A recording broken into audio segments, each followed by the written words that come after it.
Good evening, ladies and gentlemen, and welcome to the council meeting for Monday, 2012, September 10th, here at the Shaw Auditorium. And we'll start off by calling the meeting to order and ask for an introduction of late items. Ms. King. Thank you, Your Worship. We're adding item 4B, minutes of the special open council meeting held September 6, 2012. We're replacing pages 34-35 of item 8B, Development Services Department Fees and Charges Amendment Bylaw 2012, number 7016.03. There are corrections to the fee schedule. We're adding delegation under item 8H, road closure of a portion of Highland Boulevard, Mr. Fred Taylor. We're adding a delegation under item 8H, J. Vine, regarding the road closure of a portion of Highland Boulevard. We're deleting item 8K, property maintenance. All the properties have been cleaned up, and that's it, Your Worship.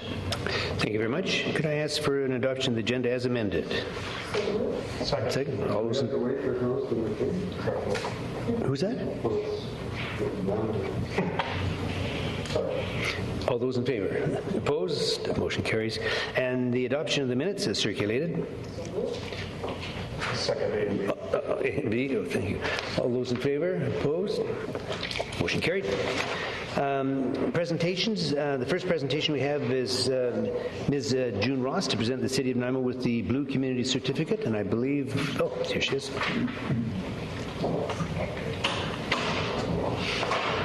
Ms. Ross. Thank you for having us. My name is June Ross, and I'm on 3400 Rock City Road in Nanaimo, a member of Vancouver Island Water Watch, as well as the Council of Canadians, the Mid-Island chapter, and we're here to present Council with the certificate which says, a blue community is one that treats water as belonging to no one and the responsibility of all. Because water is central to human activity, it must be governed by principles that allow for reasonable use, equal distribution, and responsible treatment in order to preserve water for nature and for future generations. The City of Nanaimo, British Columbia has achieved the designation of a blue community by 1, recognizing water as a human right, 2, promoting publicly financed, owned, and operated water and wastewater services, and 3, banning the sale of bottled water in public facilities and at municipal events. The Council of Canadians and the Canadian Union of Public Employees congratulate the City of Nanaimo on this important achievement. So we want to present Council with this, and Paul Manley is here with me as well from Council of Canadians. And we thank you ever so much. Certainly can.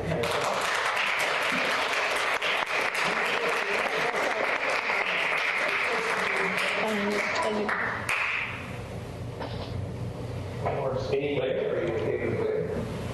Yeah, that's the fourth. Oh, you get 2 years. Yeah, okay. Now, and the last thing that we want to give you is we have water bottles made up. Oh, nice. That have on them City of Nanaimo, and we've got your logo, proud to be a blue community. And we think this is something that you should look at. Probably you could sell them even at the rec centers. Would you like to buy this? I have my own. Thank you. How much are they worth? Because we have to declare them. The next 10,000 refills are free. So help yourself. There we are. Thank you very much. So Thank you. enjoy. They make a good tourist attraction, those guys. Thank you. Thanks very much. Okay, the next presentation is Superintendent McPhail, the officer in charge of the Nanaimo RCMP detachment, to present the RCMP quarterly update. Superintendent, welcome, sir. Thank you very much, Your Worship. Good evening, councillors, staff. Pleased to be here to present the second quarter annual policing report for the RCMP. These are the policing priorities as endorsed by Council in January of this year, and just like to review through those statistics. Starting out, our annual policing priorities are crime reduction, youth, traffic, and our downtown core. Now, Council's annual policing priorities, basically what the graphs show, or what the slides show, is an increase-decrease. So the amount of statistics that occur over the quarter, and they're compared to the previous year's quarter to the current year's quarter. The time frame we're talking about is our time period for April, May, and June. So I'm going to be going over those statistics. So starting with crime reduction and crimes against persons, there is an increase from 226 to 247, a 9% increase. This is attributed to a recent rash of robberies that occurred over the period of time, and the culprits that were responsible were apprehended. And there was a serial robbery that occurred 4 different occasions, and those individuals were responsible for all 4 robberies, hence the crime statistics go up significantly related to that. These occurrences are also related to substance abuse, substance dependencies is basically the overall trend with regards to those. Now, as I go through these slides, I'm going to ask if there's any questions as we go. Any questions on that? Moving along on our policing priorities is crimes against property, and this is not the downtown, and there's been a minimal increase overall. Residential break-ins throughout April, May, and June, there was an increase in central Nanaimo, and this is attributed to new offenders, not old offenders or problem offenders that we've had in the past, but new offenders that have come into the community and have been apprehended. Theft over offenses are spread throughout April, May, and June. There's been a slight increase, mainly in June, and this is in the south area of Nanaimo. Shoplifting occurrences have declined in June, and there's higher numbers in Central. The last time I spoke to Council, we had the downtown. There was a lot of issues with that. There was a lot of enforcement action, and it displaced a lot of things further up into Central Nanaimo. There's been recent efforts taken on that. We were discussing that the last Council report, and that's been dispersed in this present quarter. It looks like the issue has resolved itself, although we are getting a little more of an increase in the north in the present time. But at the present, during this quarter, we're a little bit higher in terms of that, more in central Nanaimo, not in the downtown. And decreases is theft of motor vehicles has decreased significantly in South Nanaimo, and this is what we're attributing to the Bay Car program and a lot of enforcement that's been done in that regard. And theft over 5,000 offenses are spread across the zones, but they're decreased as well. Any questions on property offenses excluding downtown? Councillor Bessick. Thank you, Your Worship. Do you think that the increase of crimes against property outside the downtown in about 71 instances in that 3-month period is a result of the redlined area of downtown where we focused on cleaning up the downtown, so to speak, and it's moved outside of that area? I would say that when there's an increase in enforcement activity, displacement is one of the things that occurs. The offenders may have been apprehended and brought into custody, but yes, when you put enforcement initiatives in, one of the things that occurs is displacement. So we have to be very careful and very cognizant of the fact that when we take enforcement in one area, we have to be prepared where the crime may be displaced to. So as I've said in the previous quarter, in the current quarter, we've been dealing with moving those offenders around. And then that also goes with obviously our integrated stuff that we're working on with regards to other agencies, working with health and basically the causal factors. Housing is something that we've had a lot of success with, and the housing, when people are properly housed, the issues are mitigated in regards to that. So yes, there's an increase. Yes, we're dealing with the increase from the downtown displacing it, but it isn't significant as it was in the downtown. We're always going to have crime issues, but we've been dealing with those issues. Did that answer your question, Councillor? Superintendent, I might just ask, do your stats show like North Nanaimo, Central Nanaimo, and South Nanaimo, or like you were alluding to an increase in numbers in North Nanaimo, and I just wondered how big a geographical area are you talking about, all except the downtown core when it goes north, or what kind of zones are we talking about? Well, we actually have things broken down into what we call atoms, or pockets of the community. Each area is broken up into a grid, and as crime occurs in those areas, we're able to focus on that and track it. So North Nanaimo, I use that as an example because it's a general geographic area. We have our rural area, which we track differently as well in zones. So it's sort of monitored in that central, south, north. There are other minute ways that we deal with it, though, too, pockets within community. Oh, that's good. Thank you. No other questions?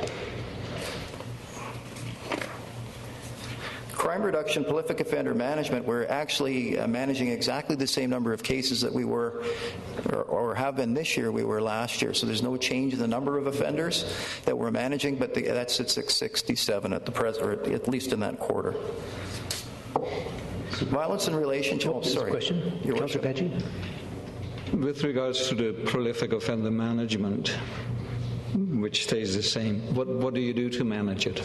Prolific offender management is agencies that deal with the root causes of crime. It has to do with housing, has to do with basically the social aspects of life, and policing. And policing is an individual, and the philosophy that 5% of offenders will commit 90% of your crimes if we don't do other things to mitigate that issue.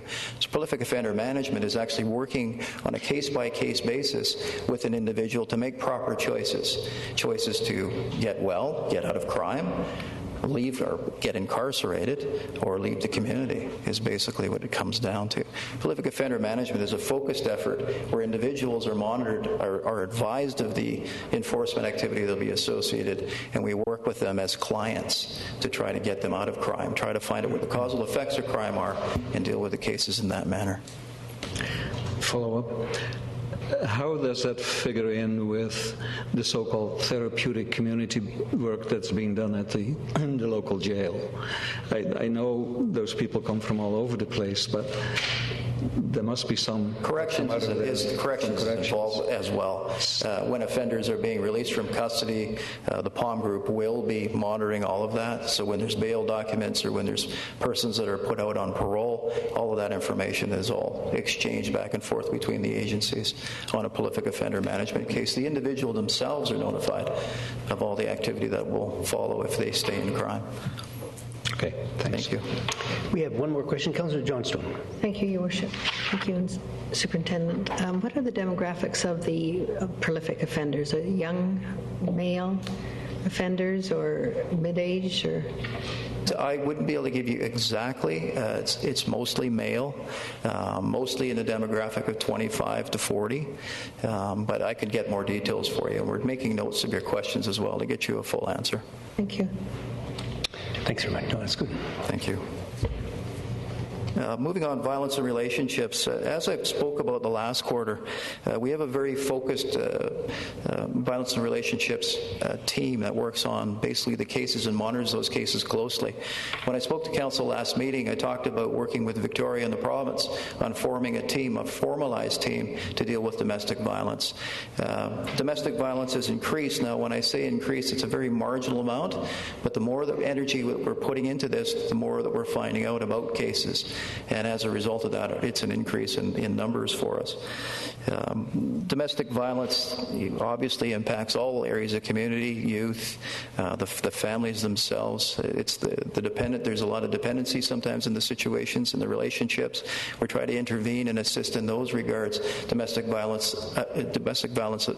worker allows us to do that, allows us to work with the persons that are impacted, the family members that are impacted. And basically, it's yielding fruit for us and getting us into an area that causes a lot of concern for our local community. Drug enforcement, this speaks to, drug enforcement is basically enforcement that's taken. Statistics for drugs, they're not complaints that are called into the police. It's proactive work that's done by the police, and this is mainly the bike squad out in the community dealing with open drug use and that type of thing. So the enforcement in regards to that is up 13% from 108 cases from last year in this quarter to 122. Any questions on that? Marijuana grow operations, it's showing a drop of 37%. Marijuana grow operations are still a concern for policing, specifically being that the profits from these type of endeavors are basically a food source for organized crime, causing us some concern. Because it's untaxed revenue, it feeds other entities that cause harm within the community. The numbers are showing down in that we've invested an officer in what's called the Crime Initiative. The Crime Initiative is a federal enforcement initiative that's dealing with marijuana grow operations. As a result, those statistics are not reported within our numbers. They're reported within crime. When the Crime Initiative wraps up in January of this year, I'll report to Council in my quarterly report and talk about what was accomplished within crime, because our numbers are down in this area, but there's still efforts ongoing. So it's showing our statistics are down when actually our involvement in that has been constant. Any questions on that? Liquor violations, I'm pleased to say the liquor violations are down. I would say that that has to do with the enforcement that's being done, a lot of the work that's being done with basically the Bar Watch Group. Now the Bar Watch Group has brought other agencies besides the downtown, the liquor group, others from the north into it, and because of that we're seeing a decrease in the numbers of open liquor violations. Now what will be most telling will be the quarter that is full summer, basically July, August, and into the time we're in now. That will tell us. I can say that before I report on that corner is that we had very successful events with not any issues with regards to liquor violations to any extreme. We actually enjoyed a very good summer, very good for the families. There wasn't a lot of issues, at least for the policing side, but I'll report on that a little further. If I can, Superintendent, I was going to say, do you have a question? Push the thing in so I can see. Do these numbers include driving under influence? Pardon me? Do these numbers include DOI? No, these are liquor violations. It's more the open liquor offenses or offenses that are tied to that type of thing. The provincial statutes and your municipal bylaws that are tied. Okay. Oh, sorry, go ahead. Councillor Kipp? This is a tough one, but do you expect any increase from the arenas or anything like that with people hiding alcohol now that they're not allowed to consume in our arenas? Or do you think that will help? It would be an interesting to monitor that if the issue comes up. I'm not aware of a problem yet, but if hiding liquor because of liquor use or non-use within an arena, obviously we would enforce that type of thing if we're called upon to do it, or if it becomes a complaint, but it's not an issue that I'm aware of at the present time. Thank you. Thank you. Youth crimes down 36%. I'd like to say it was an active time for the youth. School was successful and everybody was properly engaged. I'm pleased to see statistics like that. I do know that we have a lot of issues with our youth. We want to try to do the things that we can for our youth. Things like in-house suspensions and things that they started doing within the school liaison program, I think yielded some benefits. Alternate measures have been used so that there's immediate sort of remedy to issues that are ongoing. Restorative justice type things are being done so that there's immediate consequences for issues. But it's down 36%. So we'll see how the summer fared in terms of youth. We have, as I've let council know, increased our school liaisons to 6. They started in September, and I'll be reporting on that coming up probably. Mike and I were just discussing probably in November. We'll give you the summer statistics and then try to wrap up early in the new year on the final. Any questions on youth? Non-fatal injury crashes are the same as last year at 51 for the quarter. Any questions there? Fatal crashes, very pleased to see 0 as a number there. Was last year as well. Any questions there? 24-hour suspensions are down 10%. The 24-hour suspensions are the old 215 suspension roadside. The immediate roadside prohibition legislation has changed that. It is back in full force again. Was as of, I believe, May or June. I believe it was May, back in full force. And I'll speak to that in my next slide. Anything on 24-hour suspensions? Now, impaired driving and immediate roadside prohibitions down 44%. I'm pleased to say that legislation that was introduced, I believe, and the education that went with it, and the public awareness that went with it, drove down the number of impaired drivers that are out on the road, especially in terms of the suspension side of things. Any questions on that? That's excellent reduction. I'm pleased to see that. Seatbelt violations. For that quarter, I know that Norm Smith and others were out, and violations are up 52%. That being, instead of 127 contacts, there was 193. Please wear your seatbelts. And distracted driving. Now, this statistic causes me a bit of disturbance. It says it's down 2%, but as anybody that in this room knows, that as you're driving a car, seeing someone operating a vehicle, talking on a cell phone is all too common. It's something that I've spoken to Norm Smith about over the summer. You should see increased numbers over the summer, and you should see more enforcement in regards to that. I was having a coffee with Mike Dietrich the other day. We were walking up the hill. There was a young girl sitting at an intersection, turning right at the road, texting on her phone. I walked up to her window in full uniform, and basically she looked at me, she dropped her phone. I was just talking to my mom, is what she said. But it's something we definitely have to work on. It causes crashes. Any questions on distracted driving? Yes, I do. I seem to remember that not so long ago there was a special effort on your part to catch people on cell phones. Did not pay off? Not in this quarter. It hasn't paid off for us. The enforcement is not where it needs to be. When you see what's out there, we're not having we can speak to people, we can advertise, but enforcement, I think, is going to be our only way. I haven't had the success in terms of telling people, letting people know warnings do not show in here. Tickets will actually show, violation tickets will show that, and will show a change in behavior. Unfortunately, when you ticket, you get a stronger response from the public than you do if you just give a warning. It's unfortunate, but so I'm on notice for that one, because it's that one's a statistic that just isn't right. We have to fix that. Now, our marine patrols, basically there's a number placed there of 149. We had 86 vehicle checks in May and 60 vehicle checks in June, which is, within our time. There's 31 vessels 100% compliant, having non-licensed vessels in the lake. And June there was 65 infractions, 18 vessels 100% compliant. Not having licenses and not properly being registered is part of it.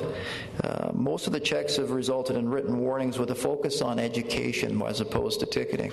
Now, when I spoke about distracted driving, boaters, we seem to get compliance, albeit enforcement in terms of something like that isn't something that people are expecting, so we do give some grace in that regard.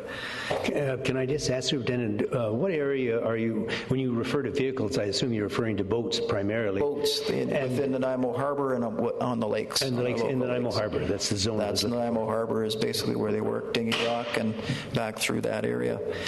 Constable, we use a reserve constable, Kirby Anderson, who recently retired from the RCMP, so that gives us an ability to have a skipper crewed up at not on an overtime basis. He'll bring an on-duty shift resource with him and take him out on a patrol. He was done as approved by council in January. It's something we would test. I would like to see more federal, probably federal resourcing coming that way. We did get provincial resourcing in that regard, in that they provided the vessel and they provided us some seasonal policing funds. So when we had a peak weekend, Boat Fest, or we had the boat out there, the police boat out there as a presence as well. And what we're trying to deter is unsafe boating, impaired driving, that type of thing. I think, just for clarification, this is basically an initiative that you're doing as the OC for Nanaimo, and it's not the Marine Division per se. It's not Marine Division. It's an opportunity presented itself where they were going to have the boat stored in Nanaimo. There was some money in seasonal policing where they were providing that for our peak weekends. So it was an opportunity that brought forth to try it, because I do think a presence on the waterfront is pretty important in this city. I agree. Thank you. Over this quarter, we also had that BC Ferries bomb threat, and of course the vessel was assisting us in that regard, and we're still working on our response plans in the lake. Very good exchange between the city, the province, BC Ferries, and the RCMP office, fire on that to hone down those protocols for responding to incidents such as that.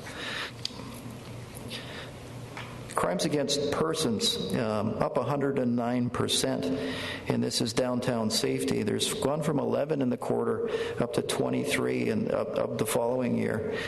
And again, this is attributed to robberies, and that's April, May, and June. Now, those numbers persons' offenses get driven up by robbery offenses, and those fall within the downtown core. The premise that was robbed multiple times by the same offenders has driven those numbers up to what you see there. So it kind of double reports in the statistics when you look at the two sides, but when we speak to the downtown, those offenses, those robbery offenses, were within the downtown area. Sorry, can I just ask, is that going to necessitate a change in policing in the downtown to try to reduce that stat? Well, the culprits that were responsible for those multiple robberies were apprehended. Yeah, so there wasn't much we could do with that. It had to do with substance abuse, had to do with an individual that had committed the crimes a number of times, and the tip came to the police, and from there we took it, and the individual is incarcerated presently. Thank you. Crimes against property up 138%. Again, when I talk about statistics, theft from motor vehicle offenses, there was one particular individual that was responsible for dozens of theft from autos. There was a significant amount of work that was done by the property crime unit to apprehend the individual into custody, out of custody, into custody. We eventually got the person into custody, cleared multiple offenses, but it took us a period of a couple months, and as a result of that, a number of theft of vehicles occurred all within the downtown from one specific individual who is also one of our prolific offenders that we're managing. Shoplifting offenses, again, these are sort of within our zone, but there has been some movement. But property crime, such as shoplifting, is not as significant as has been as theft from vehicles. And mischiefs overall are up as well in that time period. But mischiefs would be damage to property, those type of things. And it was just coming into our summer, so it'll be very interesting to see how things work through the summer. I'm aware of a lot of effort that was done by the bike squad, and we had a pretty peaceful summer. So these statistics mainly have to do with robbery offenses. Any questions? Yeah, Councillor Paget, go ahead. How does what you do with bait cars, so-called, fit into this? Fits exactly into this. Bait car is something that was used in the context of this. Without getting into a lot of details about the bait cars or numbers of vehicles, is that bait car is part of this and has been, not specific to that individual, the result of or the reason for apprehension. But bait car has been for others apprehended. This one individual didn't do all the theft from vehicles, but this one individual did the significant lion's share of theft from vehicles in our downtown. Thank you. Drug enforcement, again, this is downtown. This is specifically bikes and our general duty. One of the things I had talked to council about last quarter is getting the policemen out on the road, doing foot patrols, walking around within the community. A number of sort of the central areas were having a crime issue, and the officers getting out on foot as drug apprehensions went up as a result of them taking additional foot patrols. Foot patrols have been expanded even more into the summertime. Not just the reserve constables walking around, but the general duty members out talking to people in the community, walking in small groups, getting to know the community, talking, not that they weren't in the past, but getting more involved with what's going on out there, talking to people. Drug enforcement's up. Any questions on that? Nuisance property investigations down 55% in that quarter. I know we had more ongoing past that point in time, but basically from 11 to 5. Over that quarter, there were fewer properties being monitored. Any questions? Nuisance property designations, none over that quarter. And council will be personally aware of that one. Now, that's generally my presentation. Are there any questions that the council may have? Just one sec. Councillor Brennan. Sorry. Oh, thank you. I'm looking at these statistics over a 3-month period and notice that you're saying that after during those 3 months you noticed some increases, and so I guess you sort of redeployed your people, and maybe over the summer the statistics would go down. So I'm just wondering whether 3 months is the appropriate reporting back period to us. Would we get a better or a clearer picture if you were reporting twice a year as opposed to 4 times a year, which would allow us to see bigger trends than the small snapshots? Time periods in terms of trends and allocation of resources over longer periods of time does show probably a more comprehensive picture. Yeah. This is a snapshot in a quarter. Right. And reallocation of resources, and that's why we compare last year to this quarter as well, is that moving resources and moving issues, and it takes months to get things to change. Yes, we react to where there's crime trends. Immediately we react to those, and those have some impacts. But overall, when you're dealing with prolific offender management, as a good example. Yeah, so I was thinking give us a bigger picture if we were to have less frequent. I'm not complaining, but I'm just wondering in terms of our perception whether we're going to see a different picture if it was over a longer period of time. We could have that looked into a little further too, as we did last session. Is Mike Dietrich copies the questions down so that we can get those answers for council, and we diligently send it to the unit heads to talk about it in a more comprehensive way and get it back to you. So Can I follow up? Go ahead. Because I'm wondering, I don't know do you have to prepare these statistics on a quarterly basis for any other purpose except us? Are they there for you to? Well, I do statistics on weekly, monthly, quarterly. I do all the statistics for ours as to how we're deploying resources, where the resources are. So we do have that. Our crime analyst prepares all that information for us. I'm just making an assumption that there's a fair amount of time put into. It is extracting actually existing information that we use for other purposes. So yes, this report is done specifically for council, but it's using already existing, information intelligence that we have within the police office. Thank you. Councillor Patchy. Thank you, Worship. Can we go back to marine patrols for a minute? Yes, Councillor. Could you give me an idea what kind of municipal resources are going into patrolling federal jurisdiction? On-shift general duty patrol officers are getting on a boat with the reservist constable who's working on seasonal policing dollars off our provincial business line. That's what basically is dedicated by the city, is an on-shift police officers working as a general duty role during that day to go out on a marine patrol. Okay. Councillor Johnson. Thank you, Your Worship. Superintendent McPhail, do you do comparisons with other island communities or other regions?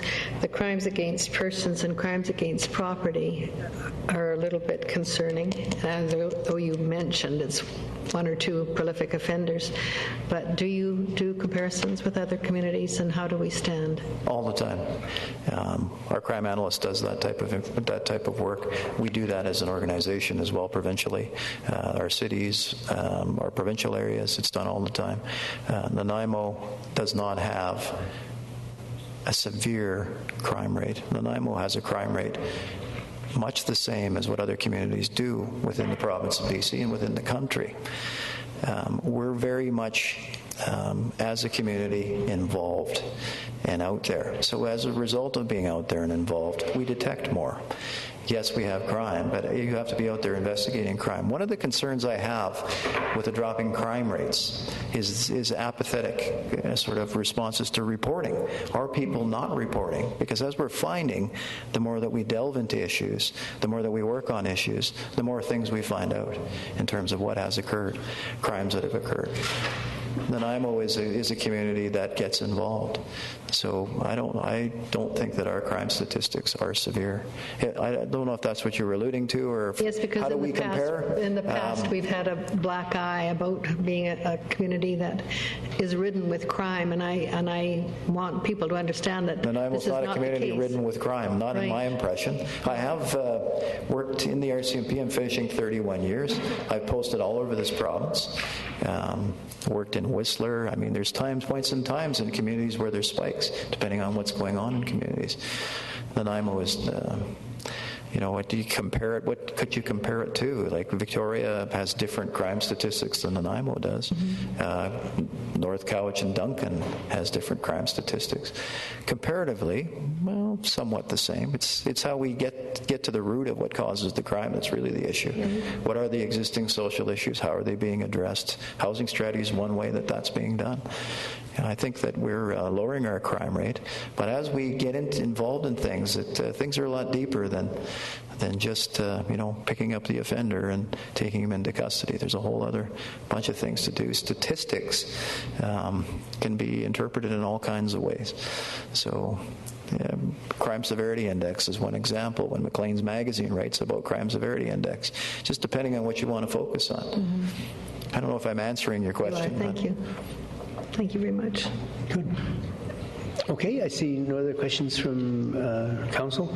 Thank you very much, Superintendent McPhail, and continued good luck and success with it. We're always interested in the figures, and anytime there's anything that we as a Council can do to assist the RCMP, we're there as well. So, thank you. Thank you, Worship. Thank you, Council. Staff.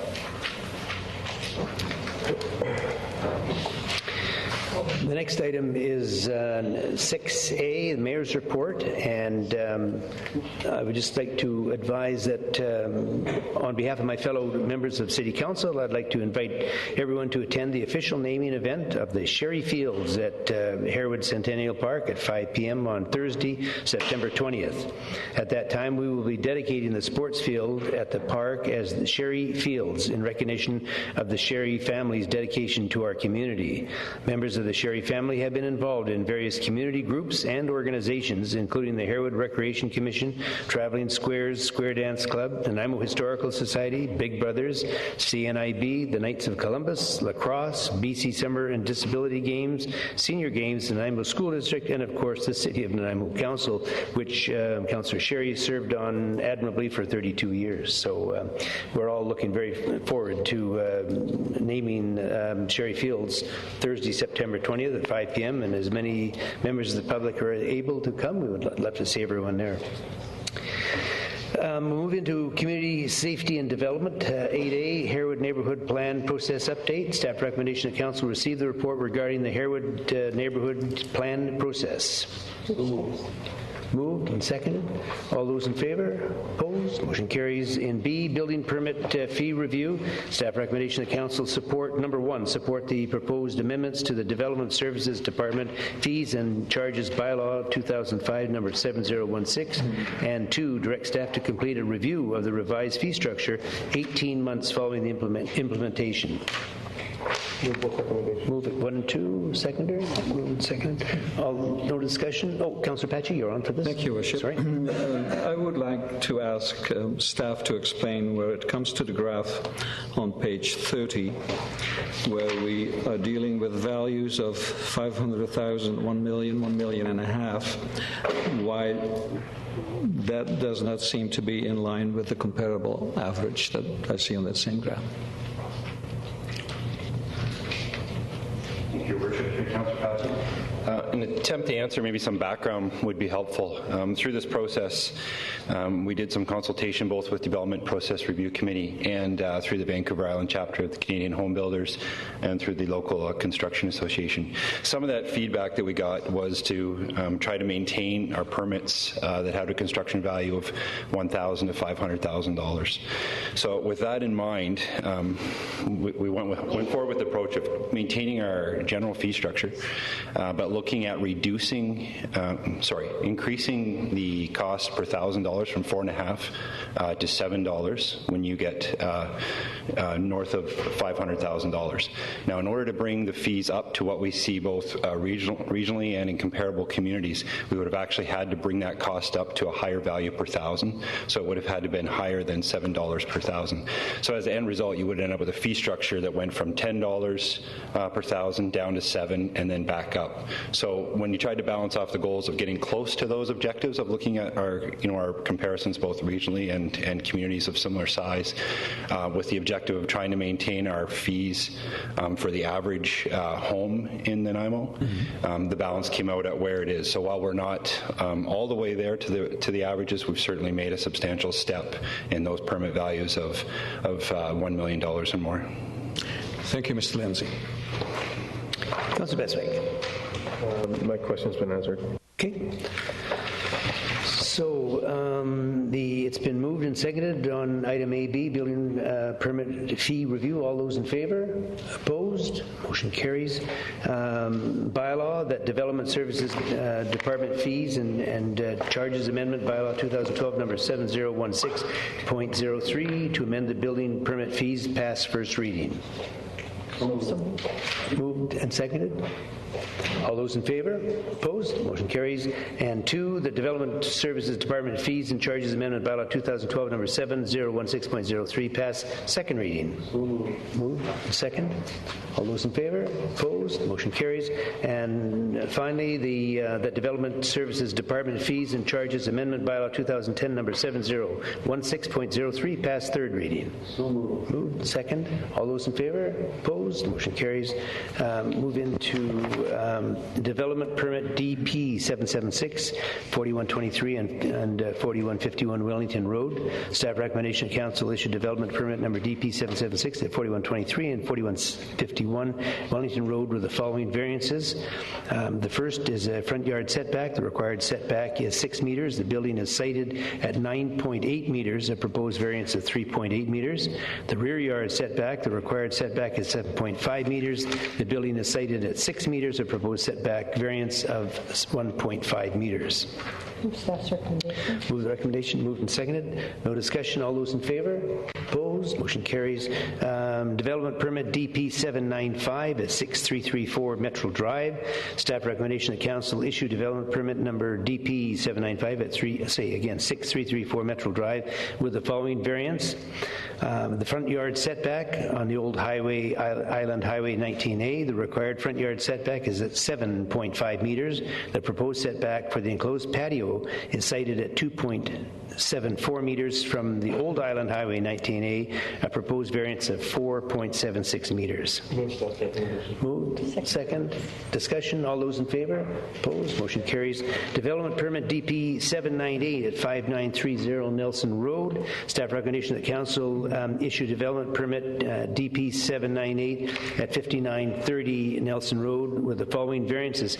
And what we will be doing is asking council to approve the 5 items as one. And I'll read it very quickly if I can. Aquatic setback, the subject property is located adjacent to McGregor Creek, and as such, a 15-meter aquatic setback is required from the top of the creek bank, and at grade parking feature of 8 meters from the top of the bank, a proposed variance of 7 meters. The front yard on Rutherford Road, the required setback from Rutherford Road is 6 meters.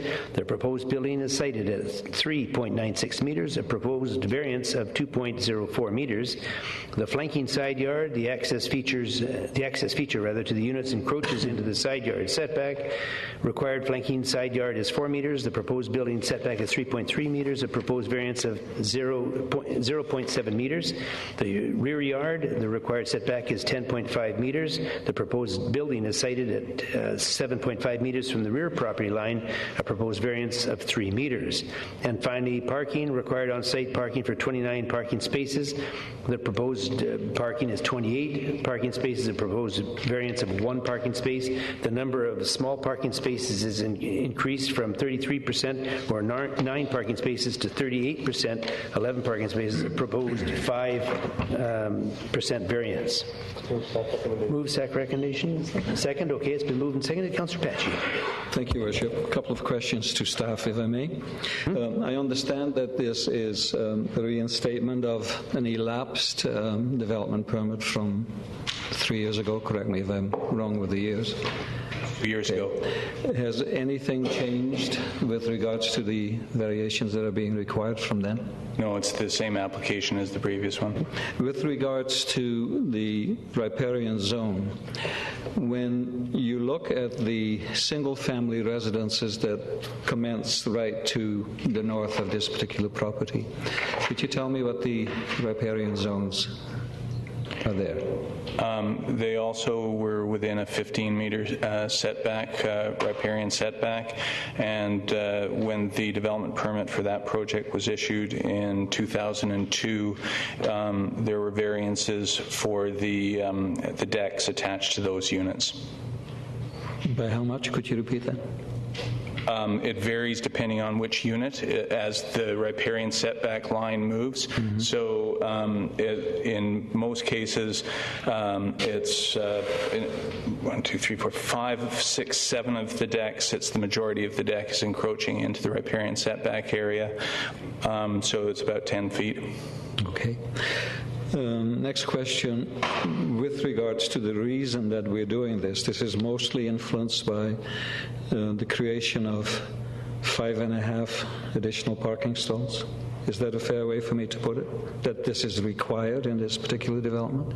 The area of the encroachment is in the area of the at-grade parking, and because the parking feature is moved into the setback area, that's why the variance is requested. And finally, when I look at the map on page 55, where the Rutherford front yard setback is now changed to 3.96 meters, if I'm not mistaken. That is an intersection that gives me some concern, in that it is at Nelson and Rutherford, right at the top of the hill, where cars actually come racing from both directions. The ones that come from the west are very difficult to spot until it's almost last minute. And there's some pretty heavy traffic that races up that road at the same time. So I'm just wondering, and I want to make sure that there are no traffic issues connected with this particular variance. There were none identified during the referral process. Thank you. Councillor Bessick. Just one question to staff. When we speak to small parking spaces, could you just provide for me what the difference is from a regular size parking space to a small space? Like what in fact is the difference? They're slightly narrower dimension and a few feet shorter than a regular size parking stall, and they're limited to 25% of the parking provided where there are larger areas of parking provided in say a shopping center or a large multifamily project such as this. So then would it be reasonable to assume that the marketing of the properties would reflect in sales that the size of parking stalls or near a bus transit or otherwise? I'm just trying to garner some rationale beyond the obvious. The developer in this instance felt the number of parking spaces, because this is fairly distant from other services, being located on Rutherford Road at the top of the hill there, felt that having the higher number of stalls and reducing the size of the stalls was the better trade-off than providing having fewer stalls that met the large or regular size stalls. So it was a choice that they made to try and come as close to the number of the required parking spaces required, but to do that they had to reduce the size of them. Okay, thank you. Thank you. Okay, it's been moved and seconded. All those in favor? Opposed? Motion carries. To item F, Development Variance Permit DVP 199 at 3836 Jinglepot Road. It's requested that council hear anyone wishing to speak with respect to DVP 199. The staff recommendation of the council issue Development Variance Permit DVP 199 at 3836 Jinglepot Road. Staff's recommendation. Oh, I'm sorry. Yeah, good point. I missed that one too. Is there any in attendance that would like to speak to matters related to that property, DVP 199, and the site is 3836 Jinglepot Road? Nobody? Okay. So it's been moved and seconded. No further discussion. All those in favor? Opposed? Motion carries. Development Variance Permit DVP 200 at 5300 Rutherford Road. Staff recommendation that council direct staff to proceed with the required statutory notification for Development Variance Permit DVP 200 at 5300 Rutherford Road. Okay, and second. Discussion, Councillor Patchy. Thank you, Worship. I know this is only a request for a notification, and I'm just wondering what your pleasure is. I have several concerns with this, and would you prefer that I wait until after the notification period has expired that we discuss this, or do you think it's appropriate? Maybe, Mr. Kenny, do you have a view on that?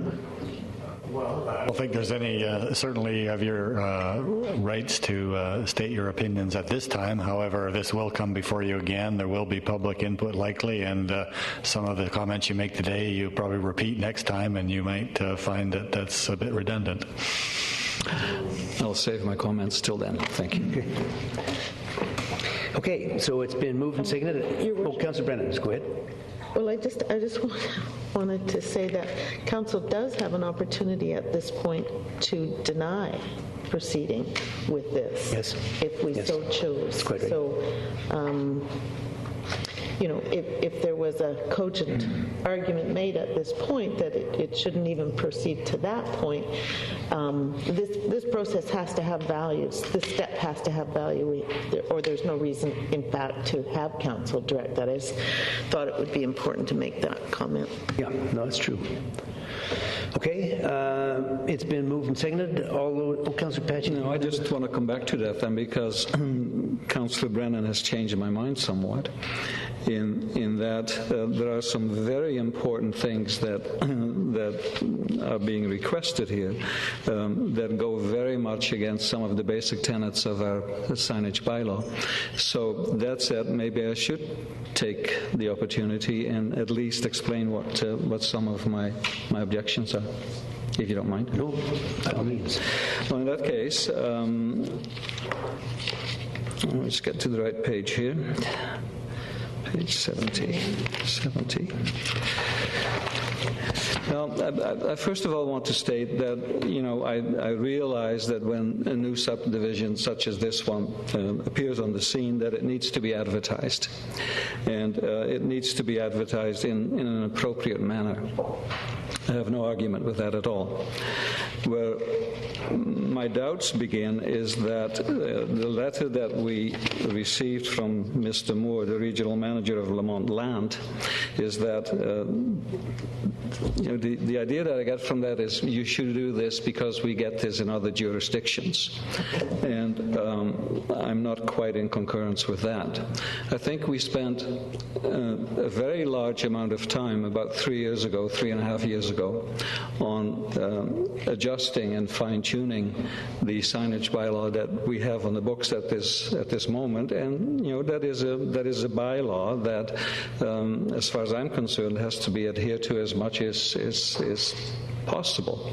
So my major objections to what is being asked here are basically three things.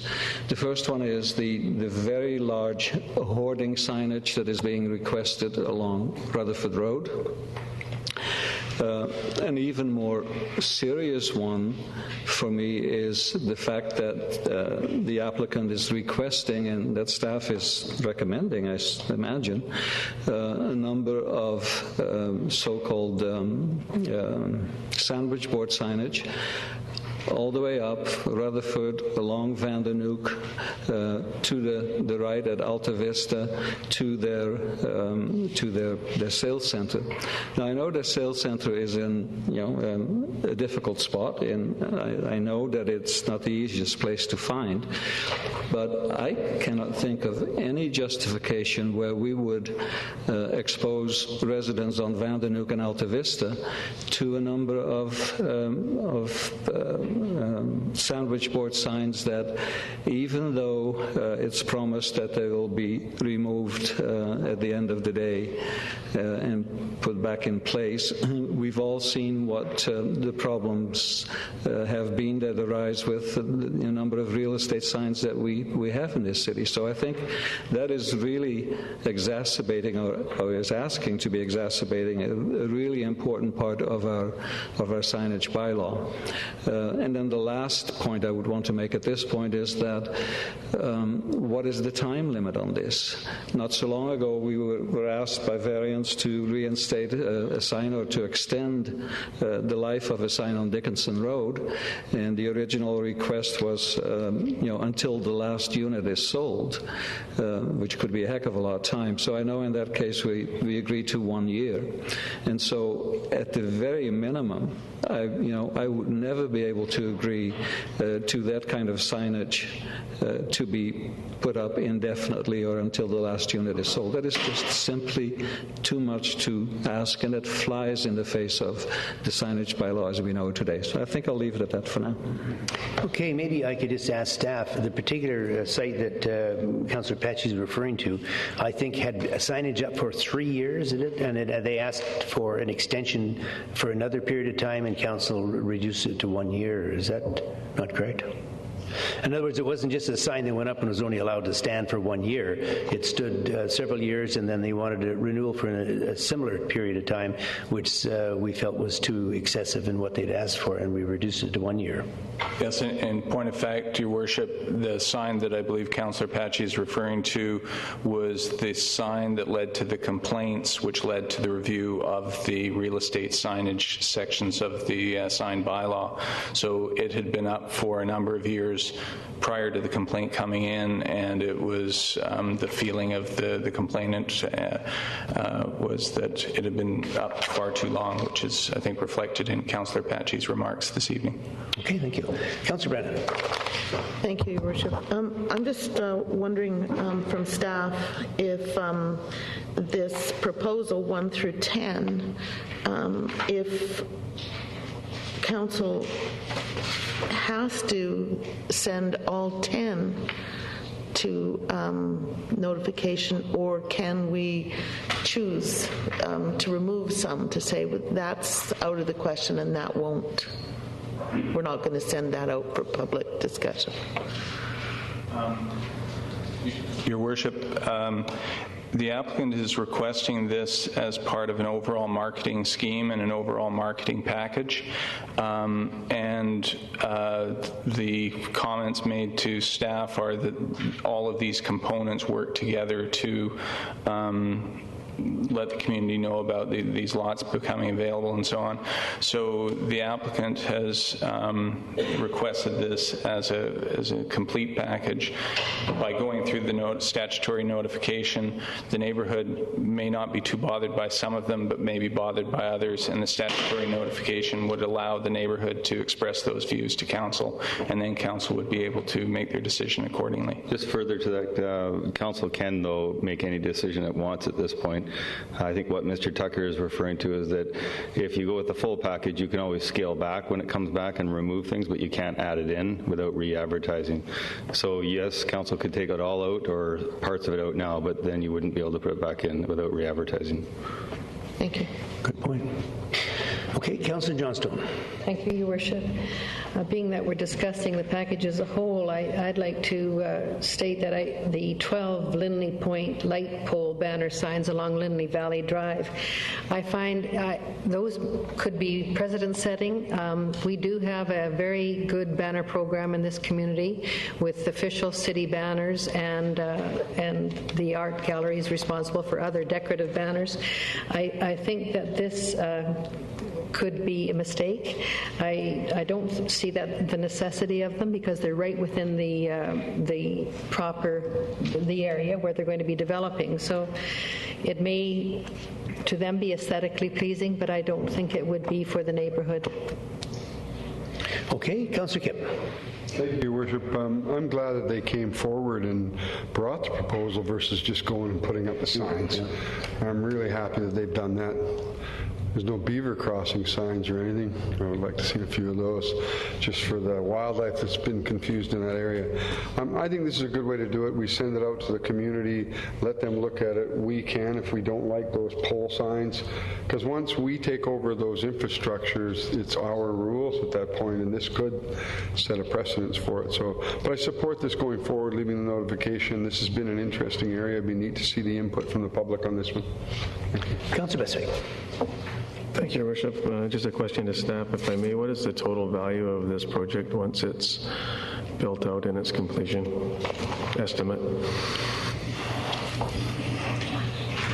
We don't have that information. If the applicant's here, I'm sure he could clarify it, but I don't have that information. So we're looking at over 60 plus units, single family and duplex? I believe the number is closer to 200, but I don't have the exact figure. To how many? 200? 200. Yes. So this is a major subdivision with multiple phases. In phases, yes. So the first phase, I think, is 60 to 90. And it's probably arguable that these properties, once built, would be $400,000 plus units. I'm guessing.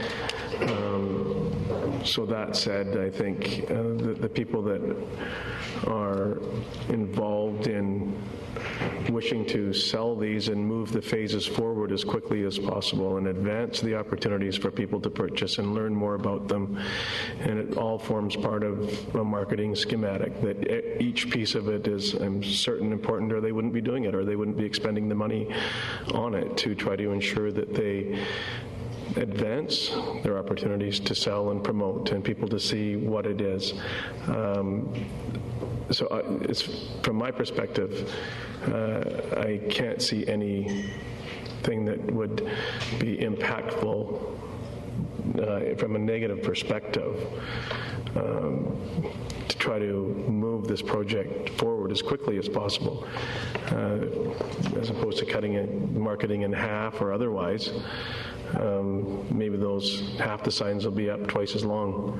So let's hope that with the market conditions and hope that their marketing scheme and hope that everything they're doing to try to promote this will advance and create the density that we're so ambitious to have, and that will generate more jobs in this community, which we need, and increase our tax base, which clearly has faltered.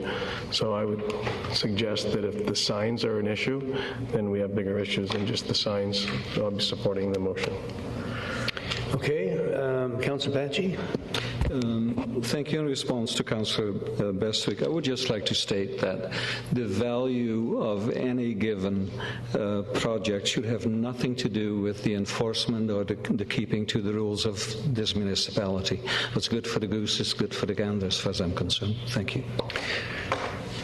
Councillor Kipp, you're back. Well, yeah, just on page 76 of the report, of the old number, it does mention the environmental signs and what was removed and what that. So that's part of this program too, is they are putting up on different lots some signs about what environment was impacted, how it was impacted, sticklebacks moved, red-legged frogs, those type of things.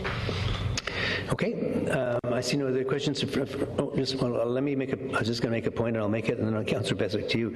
I'm going to support this to move it ahead too, because I think it's just important to have the residents of that area have a chance to input these things, and it's all well and good for council as a whole to sit down and make a decision for them. But by moving it ahead, it's going to give the residents in that area the opportunity to have their say, and I think that's something they're entitled to. Councillor Beswick. Thank you, Worship. To Councillor Patchy's comment, the majority of things that we do, everything we do has got to do with dollars. There's nothing that we talk about that doesn't.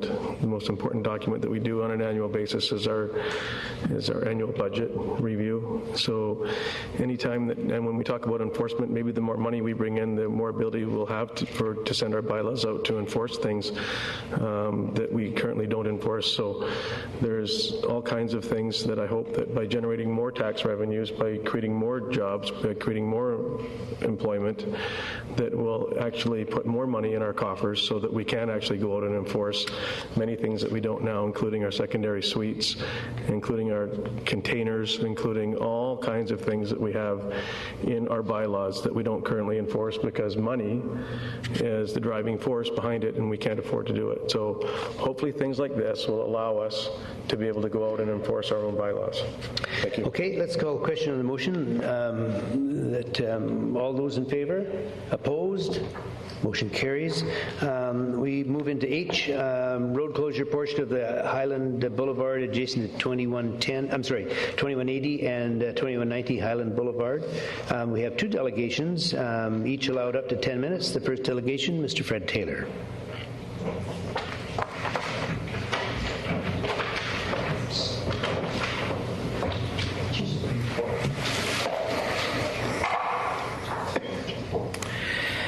Mayor Rattan and council members, I speak against Community Safety and Development Item 8H, road closure portion of Highland Boulevard adjacent to 2180 and 2190 Highland Boulevard. The staff report is very clear. The intent is to consolidate 2180 and 2190 Highland Boulevard with the commercial property 2000 Island Highway North, which is zoned CD8 or Comprehensive Development District. I suggest the issue of the use of land, namely 2190 Highland Boulevard, has been decided by the Supreme Court of British Columbia and the Appeal Court of British Columbia. No commercial use of the land has been recognized by both courts. And I have put this in front of you, which is the initial case. And at the bottom it says they recognize it for the Lynburn people. And you'll notice the respondents, the city of Nanaimo is listed in the names to protect the covenant. You even look at the single page Court of Appeal before 3 judges. They wouldn't allow the appeal because they supported the judge saying it's a good thing for the Lynburn people. And you notice City of Nanaimo and others is the respondents. Okay, I think we have a question. Councillor Kipp? Yeah, on this page that you have here in the photocopy with all the names, what happens between 5 and 57? Did you just clip that to show the conclusion? Well, there's several more pages if you want to read the whole verdict. It's on the court registry of the provincial government, or I can send it to you. There's nothing further to the conclusion, just the one? I've only given you the conclusion is from the very end. Okay, thank you.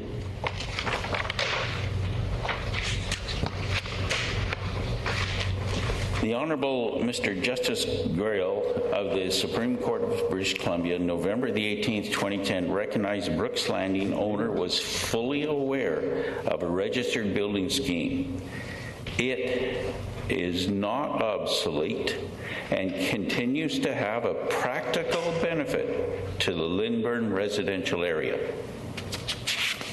and that's in his conclusion. The Honourable Madam Justice Huddard, the Honourable Mr. Justice Groberman, and the Honourable Madam Justice Garson of the Court of Appeal of British Columbia on November the 2nd, 2011, all agreed with that statement. 2010, yeah. Yeah. It remains my opinion, anyone who has the intent to ignore the Supreme Court of British Columbia and the Court of Appeal of British Columbia may place themselves in contempt. I therefore encourage my elected officials to say no to the process apparently underway, to direct City Hall staff to oppose any property amalgamation attempt. I strongly believe our community, individual members of our community, residential neighbors must be a priority. Remember the judge.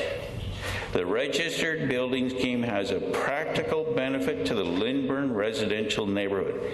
Why participate in what appears to be an obvious attempt to destroy? Brooks Landing needs to be reminded of the high-density use of their property acquired several years ago without development. They hold very large-scale development for the land they have. Okay, we have another question. Councillor Greaves. Thank you, Worship. Well, this is the first time I've seen this, but from a very quick look at it, it seems to me we're talking about this Supreme Court decision, talks about rezoning, talks about application to develop a medical office building and so on and so forth.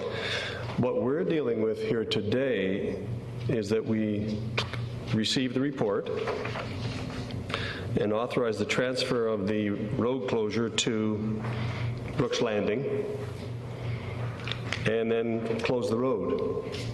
Councillor Greaves, if you look at the second page, middle page of the city report, it further describes to you what the intent of doing this is, which is what I'm addressing.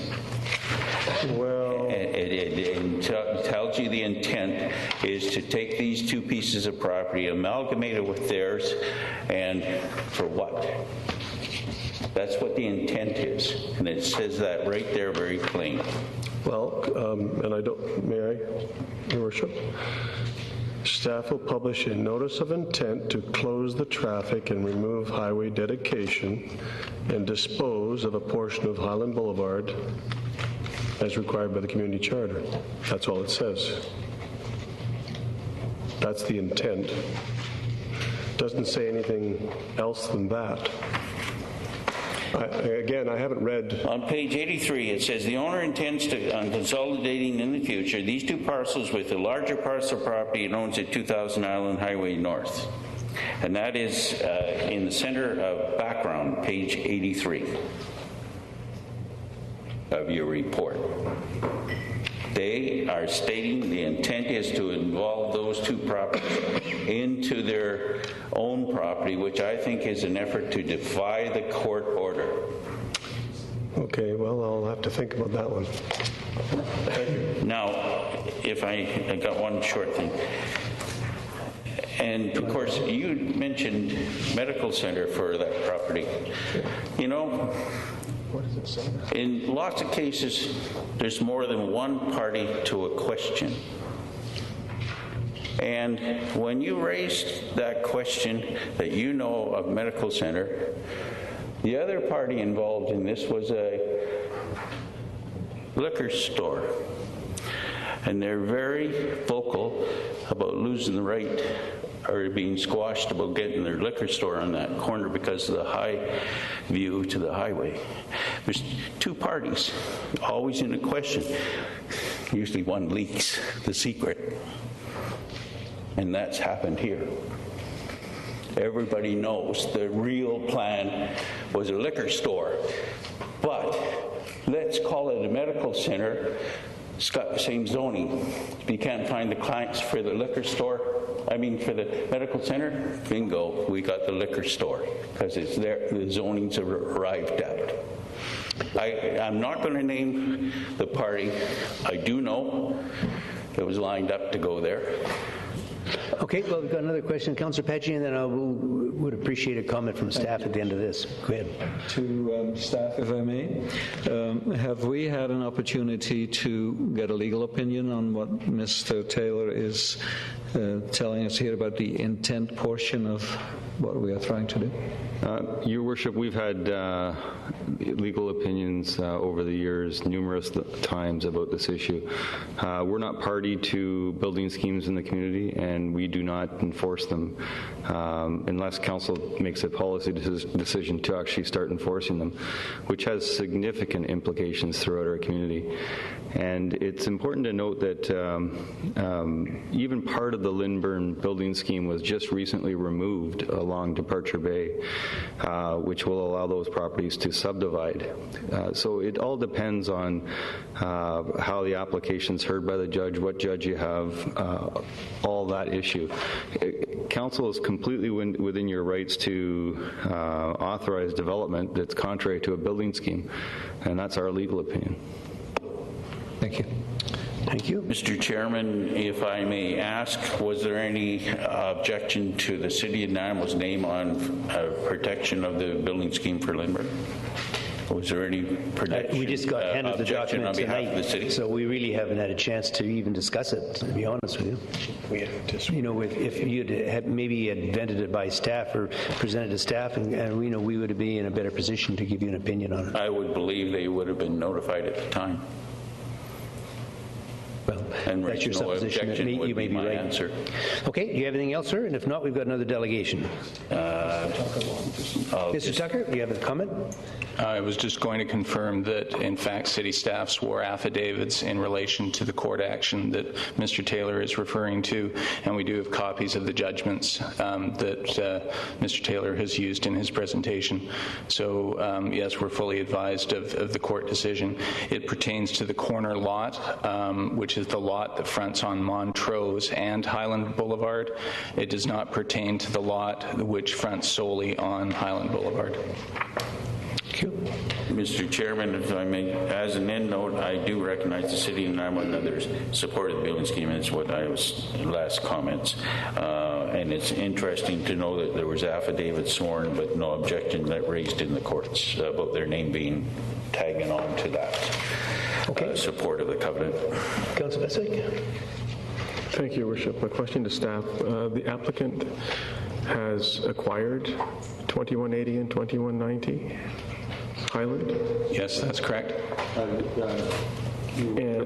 Your Worship, just further to that, the applicant does own those two lots and is completely aware of the situation, obviously, about the Supreme Court and the building scheme. The request to purchase the road right-of-way is made out of the logic of squaring off a lot, and our recommendation to dispose of it is because it's excess right-of-way that we don't need. Whether the lots are used for single-family or consolidated and comes forward as a comprehensive development plan for council as an office, a pub, or anything that council wants to approve, it makes more sense to consolidate the road right away. And that's really the essence of this application, not what they might do with it or what the building scheme might have alluded to. It's just about disposing of part of the right of way. And Mr. Chairman, if I may add... Just a sec. The guy asking the question is Councillor Biswick. Go ahead. Thank you. So just to follow up then, when you come down, when you're going down Northfield to the Old Island Highway, and it's quite a nasty intersection, so to speak, and then Highland Boulevard at the top of Montrose. From a safety perspective, is there any benefit to closing this roadway off from fire or ambulatory or police or pedestrian or access to and from the mall, or has that sort of pedestrian and traffic study been been executed or thought of as it relates to this closure? Your Worship, just a point of clarification, would you like to receive the delegation just if there's going to be interactions, or would you like the delegation to remain? Well, I think we're... Council, go ahead. Receive the delegation. Okay. Is there a seconder for that one? Moved and seconded. All in favor? Opposed? Carried. Thank you, sir. Your Worship, Councillor Beswick, that's a great question because this has been a long-standing issue as the mall redeveloped with this intersection. It got busier and busier. Engineering did look at the intersection some time ago and resulted in the modifications that are there with the stop sign, some minor modifications on site. This referral did not warrant any further modifications to the intersection. We're happy with the way it is at this point. So is there any alternatives if the delegation's gone now, that would benefit the city to retain this property? Your Worship, we didn't see any. That's why we're recommending disposal. And was a Ministry of Transportation and or a traffic engineer, independent consultant participate in this? No. Thank you. Councillor Johnstone. Thank you, Your Worship. Through you to staff. Have we had, or do you think there's a requirement to have legal advice with regard to this disposal, this latest intent? Staff doesn't believe so. Your Worship, we think that this is within Council's powers. As Mr. Swaby has explained, this is about the sale of surplus land. Development is another issue that may be taken up at a future time. Councillor Brannan. Thank you, Your Worship. Well, in an effort to kind of focus this, I would move the staff recommendation 1, 2, and 3. I'll second that. And I'll just speak to that. Okay, we do have one more delegation that we need to hear from as well. All right. And so before we go to that, we'll come back to you for that. Yeah, and then we'll come back for you to do that. So if there's no other questions, if we could ask if Mr. or Jay Vine is here. I'm not sure. Madam, sorry.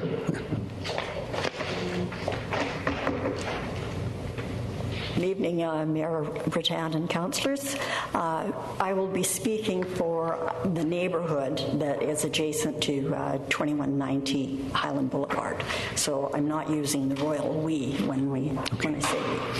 Okay, we appear before you in regard to the purchase and closure of Highland Boulevard requested by the owners of Brooks Landing Mall. The intent, as stated, is the amalgamation of 2180 and 2190 Highland Boulevard. The property owners in the building scheme 9500 Lindburn Estates successfully defended court actions in 2010, November 18th, and in 2011 of November the 2nd, brought by 676604 BC Limited, TerraCap, who are the owners of Northbrook Mall, Inc. To have the property removed at Highland Boulevard and removed from the building scheme. As a result of the court proceedings, 2190 Highland Boulevard cannot be amalgamated as it is part of building scheme 9500 Lindburn Estates, thus making the purchase of the road and closure redundant. We would ask Mayor Rattan and the Council to be aware of these circumstances and to give consideration to the full impact on our neighborhood and for what appears to be an insignificant process. Okay, I see no questions. Thank you very much, ma'am. Thank you. Okay, so now, Councillor Brennan, were you still wishing to make the motion? I want some clarification from staff on this. When I originally read it, I thought that this was a road closure of that little pie piece. And now I'm starting to think it's closure of that whole road. So which is it? So is it just the pie piece? Yes, it is, Your Worship. It's if you turn to page 85, it's the pie. So there's 20 meters squared roughly, which would be attached to 2190, and then 221 meters squared, which would be attached to 2180 Highland Boulevard. But the road itself would continue to operate as a through road. Okay, thank you. That's what I originally thought. So, yes, then I would move staff's recommendation 1, 2, and 3. 1, 2, and 3. And seconded. Okay. I see no further discussion. Well, I would speak to that. Oh, sorry. Go ahead. Yeah. What's your name now? Well, I made the motion. I think I get to speak Okay, to but it you're not on the first. speaker list, but let me punch you in manually. Go ahead. Because just in terms of process, if I make the motion, I get to speak to it. No, I understand that, but what I'm saying from my end of it, if you don't push the button, your name doesn't appear on it, and it's a little harder for me to follow. So I just, as a request, is all. All right. So you're on. We can't, I don't think that we can make decisions like this based on what we guess and another's intent might be. I think we have to make the decision based on whatever questions in front of us at the time. So today the question is, should we close the little pie-shaped road? If subsequent to this, if we decide to do that, and then subsequently we get an application to rezone those properties, that might be a different question. It would be a different question, and the intent of the applicant would become clear. But at this point, we would only be guessing at what the intent might be, notwithstanding what we've been told is the clear intent. I'm not sure of that. I don't know that. I don't know the stories. I'm not privy to any of the secrets that go on about what might be there and what might not be there. So on the question in front of me, to close the little pie-shaped piece, I would vote in the affirmative, if that's the question in front of me. Okay, thank you. Councillor Graves. Thank you, Worship. Yes, I have to repeat what I said before. I mean, I read the three bullets that we have in front of us, and basically it just says to receive the report and authorize the transfer and direct staff to proceed with public notice for the road closure. And by the way, that is not the closure. That isn't blocking off Highland Boulevard and directing traffic up at Montrose. I think some people think that's what it means, but it doesn't. A road closure in this particular case means just taking a pie shape off of those two pieces of property, and I guess making a little bit of a road over there. Anyway, and the intent, and it does say the owner intends on consolidating in the future these two parcels. That's all he says. Doesn't say he's going to put a liquor store there. Doesn't say he's going to put whatever there. Just intends on consolidating it. That's legal. I don't see a problem with it. So I see no problem with this whatsoever. Okay, thank you. I see no further questions. Are we ready for the vote on this one? All those in favor? Opposed? Motion carries. Moving into staff recommendation, moving into bylaw, that highway closure and dedication removal, portion of Highland Boulevard adjacent to 2180 and 2190 Highland Boulevard, bylaw 2012, number 7154, pass first reading. So moved. Second. Discussion, all those in favor? Opposed? Motion carries. Move into item 2, the highway closure and dedication removal, portion of Highland Boulevard adjacent to 2180 and 2190 Highland Boulevard, bylaw 2012, number 7154, pass second reading. Move. Second. All those in favor? Opposed? Motion carries. And just the two. And then overleaf is the road closure portion of Bowen and Meredith roads adjacent to 2103 Bowen Road. Staff recommendation at Council: 1, receive the report pertaining to highway closure and dedication removal, portion of Bowen Road and Meredith Road adjacent to 2103 Bowen Road, bylaw 2012, number 7155. And 2, direct staff to proceed with the public notice for the road closure of a portion of Bowen and Meredith Road. No, moved and seconded. No discussion. All those in favor? Opposed? Opposed? Carried. Moving into the bylaw, that highway closure and dedication removal, portion of Bowen and Meredith Road adjacent to 2103 Bowen Road, bylaw 2012-7155, passed first reading. Moved and second. Discussion. All those in favor? Opposed? Motion carries. And that portion, that highway closure, and dedication removal, portion of Bowen and Meredith Road adjacent to 2103 Bowen Road, bylaw 2012 number 7155, passed second reading. Moved. Second. All those in favor? Opposed? Motion carries. Rezoning application RA 302 at 2609 Rosstown Road. Staff recommendation that council receive the report pertaining to a zoning amendment bylaw 2012 number 4500.030. Someone like to move? Sorry. Okay, seconder? Moved and seconded. Councillor Anderson. Thank you, Mr. Chair. This question is just to staff. On page 99, the first paragraph, it says, while this density falls 1 unit short of the neighborhood density range, the rezoning will actually result in no change in density from what is currently permitted on the property. Could you explain that to me, please? The present zoning on the property is for duplexes, and what is being proposed are 2 single-family dwellings.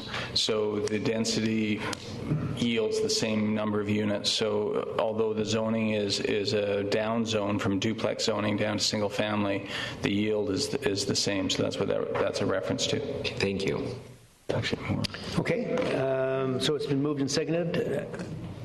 No other questions? All those in favor? Opposed? Motion carries. The bylaw now, and the bylaw, that zoning amendment bylaw 2012 number 4500.030 RA 302 to rezone part of 2609 Rosstown Road from duplex residential R4 to single dwelling residential R1 to allow for a 3-lot subdivision, past first reading. Moved. Second. All those in favor? Opposed? Motion carries. And 2, that zoning amendment bylaw 2012 number 4500.030 past second reading. Second. All those in favor? Opposed? Motion carries. The K has been pulled. The property maintenance. Hi. Oh, hi. I'm here to discuss 522 Hackett Street with you. Which one? 522 Hackett Street, just under the one that's stricken out. Okay, well, let me just, we have to put it on the floor first here. Then we'll ask if there's anyone wishing to speak to it. You see the bottom line? So hang on one. So let's start off with unresolved building deficiencies, notice on title, section 5.7 at 522 Hackett Street. It's requested that council herein wishing to speak with respect to unresolved building deficiencies for 522 Hackett Street, and the staff recommendation that council by resolution instruct the manager of legislative services to file a bylaw contravention notice respecting 522 Hackett Street, incomplete building permit, interior alterations to residential building at the Land Title and Survey Authority of British Columbia under section 5.7 of the Community Charter. So we will start by having you introduce yourself. My name's Ashley Suggett. I'm the property manager on behalf of the homeowner, Lisa Berry. We were completely unaware that there was even an open building permit on this property. It was from 2006 when Paul Soroya still owned it. And from what I understand, you guys have been trying to get a hold of us about this for some time, and this is the first we've heard of it. So what I've done is I've spoken to the engineer involved with Des Designs, and he told me to call the mechanical people who did the installation in the first place. So I've done that. Now what I'm going to be doing is taking a walk through with them tomorrow and then addressing the deficiencies that are remaining. Okay. First of all, just to staff, Ms. King, we got the correct name and address for this. Sorry? Yeah. Des Designs. Des Designs, okay. And you're, okay. I do have his contact. No, that's fine. I was going to ask you a question next. And have you had this ongoing discussions with our staff, our senior staff? No, I received this letter that I opened What's for the date Lisa. on it? It is August 20th, 2012. 2012. So when I got this, the first thing I did was phone up the city and ask them exactly what it meant, because I didn't understand what it did. That was when he told me that there were deficiencies. There was the unfinished building permit, so that I needed to contact the engineer and get them to finish that up before coming to you guys. Unfortunately, they weren't available from the time period that we started this process. So I did start it last week so that we can come to you guys and say that it is underway.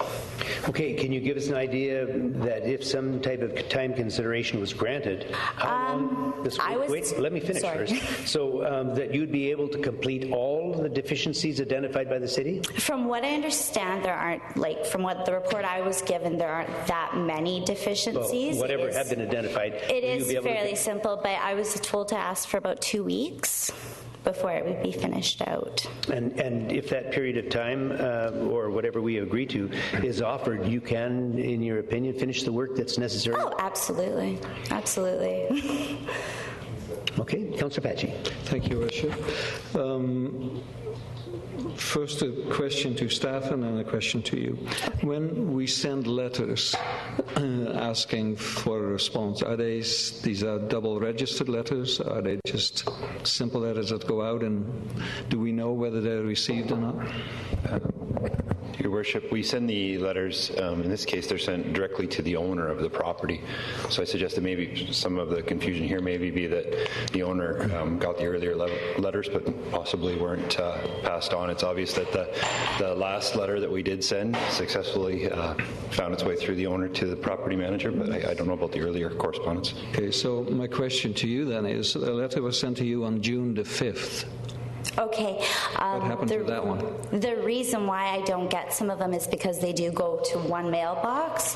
I have 6 suites in that house, so oftentimes we don't get any type of mail at all unless somebody has noticed it and said, hey, here you go. I don't check the mail every day there. Okay, thank you. Okay. Any other questions? Councillor Brennan, sorry. I'm just wondering from our staff if they could say that 2 weeks is adequate opportunity to affect the work, or 30 days, or...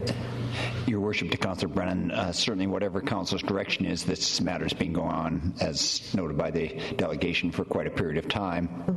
Either Council can direct us to proceed with the notice on title or ask us to bring it back to the next meeting, which is October 1st, if the deficiencies have not been corrected. And this is just for a notice on title? Correct. Right. Thank you. Councillor Kevin. More of the person asking questions through the staff. Who applied for the building permit that's outstanding? The building permit was applied for in 2009 by the previous owner, Mr. Soroya. Okay, thank you. So you're going to say that you didn't have any advance notice of what's going on? This is totally out, and yet the letter, there was one Councillor Pachi referred to earlier, dated June. That must have been... I was just as surprised as everybody else here that this was even an issue. Like I said, Paul Soroya never disclosed this information to the homeowner when she bought it, so we had absolutely no idea that there was even an open permit on the property. Okay, a couple other, Councillor Anderson.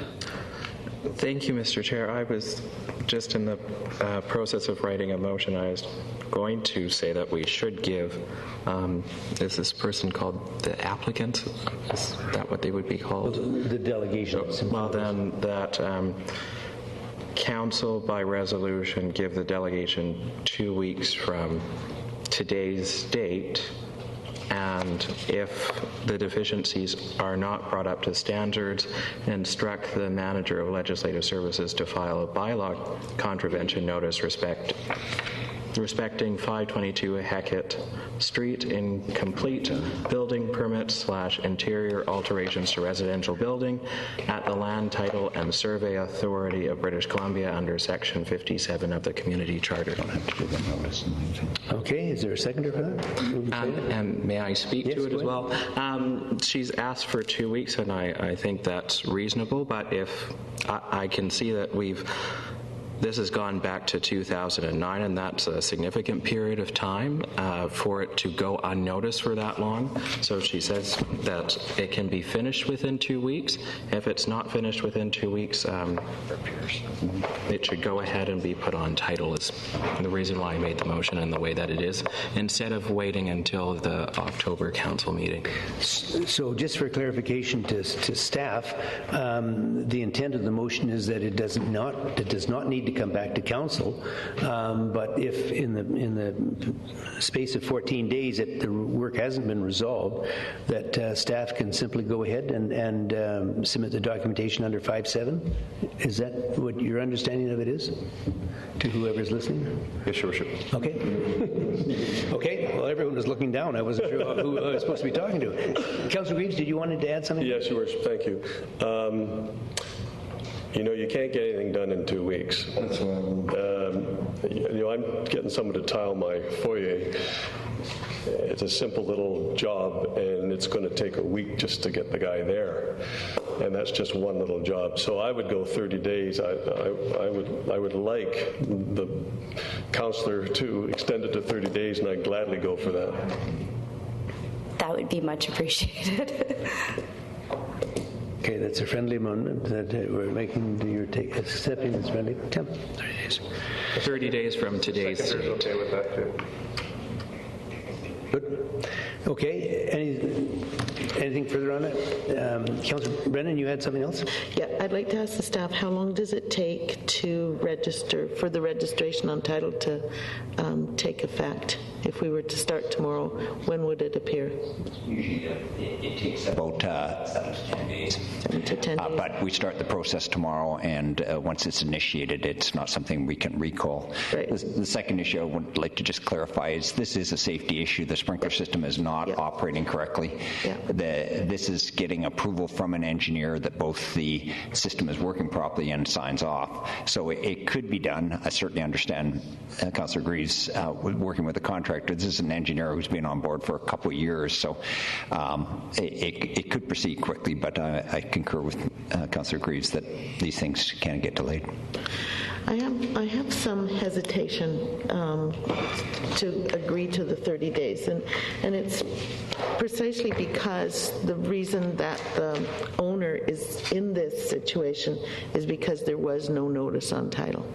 There was nothing, as you said, to alert when she did her purchase that there was a deficiency. And so when are we, are we compounding the error by waiting a further 30 days? Because I have no idea what the intention of the, as we know, we don't know what other people's intentions are. So I just hesitate to go for another 30 days. I'd prefer to initiate the process now. If it gets rectified, that's great, and that can be proven to any potential buyer when there's a sale. But at this point, given that the reason the homeowner is in the situation she is in is because there was no notice on title, there was nothing to alert her to the deficiency.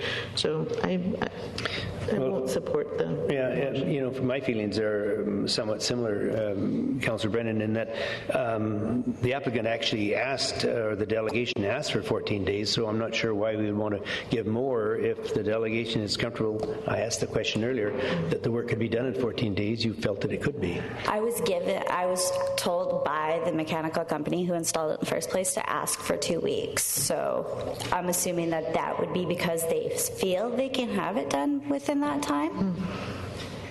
Kind of a logical assumption if that's what they told me. Councillor Kiff. Thank you. There's a couple issues on this one for me. One, I believe the people didn't have it registered on title, so they deserve some time, so I support the 30 days.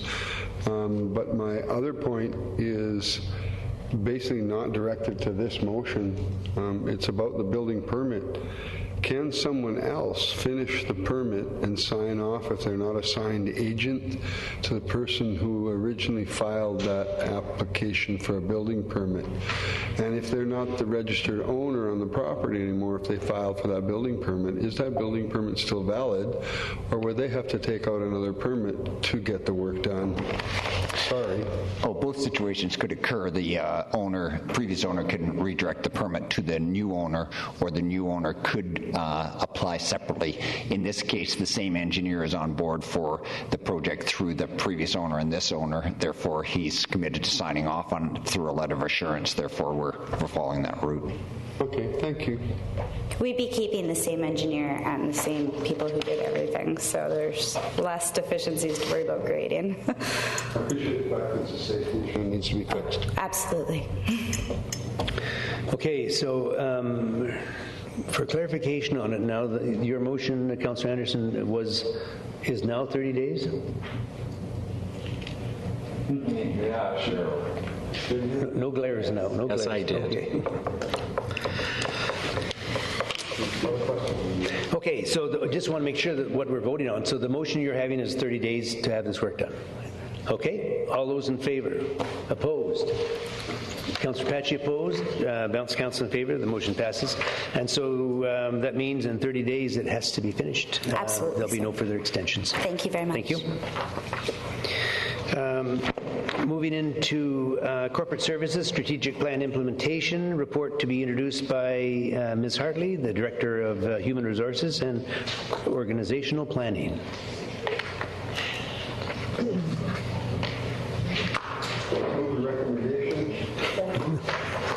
Should we vote quickly before she comes? No. How cruel. Councillor Anderson, did you have something that... Thank you, Mr. Chair. On page 110, under taking responsibility, there's a bullet point that says commission an external governance policy structure and processes review and audit. Could you explain that a little bit to me? Because I'd like to know more about that. Your Worship, that is wording directly from the strategic plan. So it, in this particular case, it would involve hiring an external consultant to review governance structure and policy processes, committee structure, those kinds of things. And just one last question. One of the bullet points as well, I'm assuming from your comments, is that these are all points from the strategic plan. It says explore option for town hall meetings. Is there opportunities to look at alternative ways to engage the public? Yes, Your Worship. In fact, I happened to be at that round table at the community forum, and community members there were talking about different ways of engagement, including sort of virtual town halls and that kind of thing. Thank you. Ms. Harney, can I just ask, did you have some preamble you wanted to give us before you were assailed with questions? Well, Your Worship, the report speaks for itself, but I just wanted to take a couple of minutes to demonstrate to the community how they can access information on the strategic plan implementation from our website. Okay. So, Derek, if you wouldn't mind showing that. So you can see here's our website. If someone goes under Municipal Hall, they'll just see strategic plan, and they'll come to this page. And on this page, we have a little bit about the process that we undertook to develop the strategic plan, about the 4 pillars of sustainability, and the 6 strategic priorities. Now, if somebody had an interest in one of those particular priorities, they just simply click on the priority, and they would see, in this case, community building partnerships.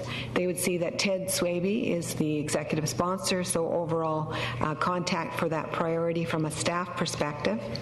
And on there's 3 initiatives that are associated. One is a development of a Nanaimo social and health network, and Andrew Tucker is the staff lead on that. And you can see that his work plan, sort of a high-level work plan, 2012, 2013, to 2015. You can see, for example, in 2012 that he plans to convene a meeting of stakeholders to identify the committee scope and roles and responsibilities. The Successful Cities Workshop is another initiative. In this case, Ian Howitt would be the staff liaison there, and he would plan to participate in the Successful Cities Workshop that I believe is scheduled for October. And then the third initiative is about reviewing and defining the municipal role in the facilitation and maintenance of a vibrant nonprofit sector in Nanaimo, and Richard Harding is leading that one. So the intent, Your Worship, is to update this likely on a quarterly basis so the community can come in here at any point and see what progress has been made and what's the next steps. Great. Councillor Padgett, did you have a question? Thank you, Worship. To Ms. Hartley, if I may as well. I noticed that only strategic priority number 1, asset management, has a referral to it being incorporated in the financial plan. As far as funding is concerned, none of the others have that, and yet they're very much part of our budget consideration. Why would that be? I'm not sure on that specific question, but Council has directed staff to incorporate the strategic plan into the 5-year financial plan. So all the city manager, through the budget instructions, has directed staff to do that. So that will occur in all cases, Your Worship. Thank you. Yes, so, Your Worship, just to add to that, I believe that's a valid point. They all should say that. Okay, good catch. Any other questions for Ms. Hartley? If not, if someone would like to move the staff recognition to receive. Moved and seconded. All those in favor? Opposed? Carried. Thank you, Ms. Hartley. It was a very tedious project you were involved with, but I think it had an excellent result. Moving into community services, there are none, and bylaws with no accompanying report. And 11A, that zoning amendment bylaw 2012 number 4500.015, which is RA 275, to rezone 563rd Street from single dwelling residential R1 to mixed use corridor COR2 and single dwelling residential small lot R2 to allow subdivision of the land and development of mixed use and multifamily buildings, as well as a single family small lot be adopted. Move. Second. Any discussion? None? All those in favor? Opposed? Motion carries. B, that zoning amendment bylaw 2012 number 4500.021 RA 289 to rezone 994 Park Avenue from single residential dwelling R1 to single residential dwelling small lot R2 to allow for a small lot subdivision be adopted. Move. Second. Second. Huh? Is there a seconder? Did you get a second? Okay. Question, all those in favor? Motion carries. And C, that zoning amendment bylaw 2012 number 4500.025 RA 294 to rezone part of 380 5th Street from single dwelling residential R1 to row house residential R7 to allow for fee simple row house dwelling units be adopted. Moved. Second. No discussion. All those in favor? Opposed? Motion carries. D is that business license amendment bylaw 2012 number 5351.08 to ban the trade, sale, or distribution of shark fins or their derivative within the city of Nanaimo past third reading. Moved. Seconder? Second. Moved. Second. Councillor Bestwick, go ahead. Thank you, Worship. Just upon approval and then enforcement, and we discussed this earlier on 1 and 2 readings, and I'm just curious as to what if a restaurateur or if an establishment was found to be distributing or utilizing in some form or fashion, what is our action? Your Worship, we would come to council and seek authorization to take enforcement action through the courts, and the maximum fine currently under the bylaw is $2,000. We will be bringing a report to council with some options on potentially upping that fine, but we're just looking at the legal issues associated with changing the bylaw at this time. Thank you. Just to follow up, Your Worship. Sorry, can I just ask, would that also involve the possibility of suspending the business license? Your Worship, likely that would involve continuous infractions, and if the owner did not comply, that would be an option for council. First offense, I don't think that would be reasonable. All right, no, fair enough. Sorry, Councillor Bestwick. No, thank you. So you mentioned just the word that I was going to use is first offense. So we learned that that in other jurisdictions or other provinces or states or otherwise they have first offense, second offense, third offense, escalating implications. Is that something that you might be bringing forward in your report? Your Worship, the act of enforcing would be up to council on the first offense, so we don't need a process such as you're talking about. So it would be up to council whether you wanted to enforce it when we had an infraction. We would advise you at the time whether there was a just cause to move forward, whether the owner did it knowingly, whether it was a mistake. All those issues will come into play. And as we brought forward in the report, this is important not to just have an emotional response to someone dealing in shark fins. This is about more than that, so we would want to capture that in a full report and have council adjudicate it.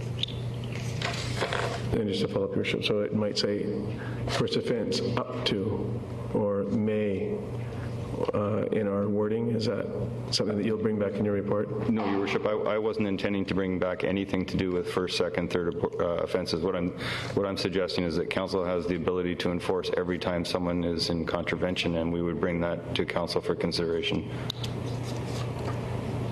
And is this a place to make a motion to have a first, second, third, or fourth, or whatever offense, so that people know, instead of it coming back to us to adjudicate on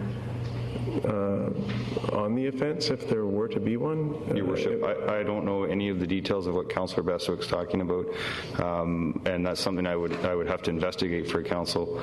But I would suggest that having a policy such as I think you're suggesting would be premature when each individual offense has all sorts of circumstances associated with it that you would want to adjudicate, and I don't think it would fit neatly into that kind of approach. So I just want to know that when I approve or when I vote in favor of passing this third reading, then that should somebody be found to be in violation, there is known consequence. There is no known consequence. We have a bylaw that says you can't serve or distribute or purchase or otherwise, but we don't have we won't have it written anywhere what the punishment or the penalty is. It's going to come back to us, and we're going to adjudicate on whether or not it was by accident or they didn't know. Your Worship, I'm sorry, I'm not being that clear. The maximum penalty that the courts, if found guilty, if council decided to prosecute a violation in the business license bylaw, is $2,000. So found guilty in the courts? Yes. So if those are the remedies for infractions to this type of bylaw.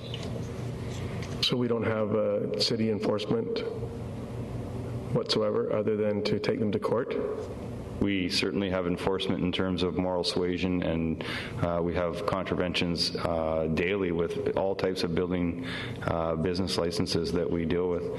And we usually deal with moral suasion to get them back on track. If in the case they don't, we bring it to council and we decide to go to court. But it's a very expensive process, and we try very hard not to go to court. Exactly. Okay, Councillor Kim. Thank you. I was away for this vote. I support it wholeheartedly. I know enforcement's a tough thing. Education's a thing. Even Cathay Pacific has banned shark fin now. The biggest airline coming out of Asia, I believe, they banned it. So I think we're on the right course. And its education's going to pay off more than slamming somebody with a fine. I support the motion. Okay, I think we may have to wait until there's only one restaurant I understand in town that had in the past served shark fin soup. So it's, I suppose, in metropolitan Vancouver and Greater Vancouver, the issue might be much greater. But for us, I don't think it is as severe. But I guess we will do it complaint-driven. We're obviously not going to be able to send staff around sampling the food in the various restaurants. At least I hope not. But obviously, based on complaints, and then we'll have to proceed with action at that point. Okay, it's been moved and seconded. All those in favor? Opposed? Motion carries. Item E, like Echo, the highway closure and dedication removal portion of Kalinda Street adjacent to 6085 Uplands Drive, bylaw 2012, number 7151, be adopted. Move adoption. Move adoption.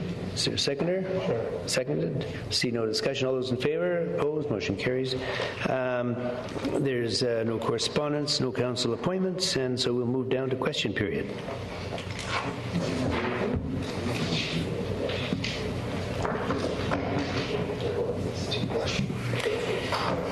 Fred Taylor of 204 Emery Way. Is the city logo on this been granted to these people, and are we getting a royalty if they produce more? I'm not sure I understand what you're referring to. For what's that? Well, I believe you have to get permission to use city logo. I think it's changed more than 15%. Oh, I see. Mr. Swaby spoke of affidavits when I was referring to two court cases. Is it possible to have a copy of both affidavits, please?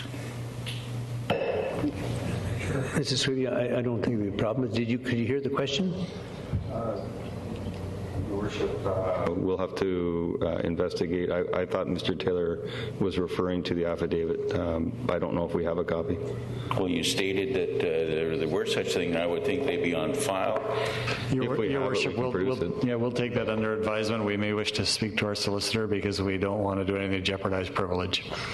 Affidavits and that are records of the court. There is no affidavit records of the court file. That's why I'm staff can certainly look into it. And would I be correct in saying that the level of fines your bylaws are governed because you do use the ticketing process, and if you didn't use the ticketing process, the fines could be higher? Well, I don't know. Your Worship, that's Mr. Taylor has actually hit on one of the specific items that we're going to report to council on, and that's how the municipal ticketing is or is not effective, legal, working, needs change, all of the above. But he's correct that if you go beyond simple ticketing, which is in the order of $100 in most cases, then $2,000 is the maximum that you could pursue. Okay. Unless amended.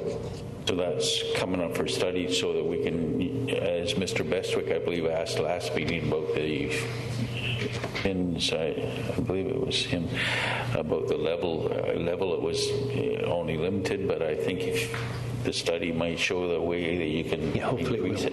Yeah. Thank you. Thank you.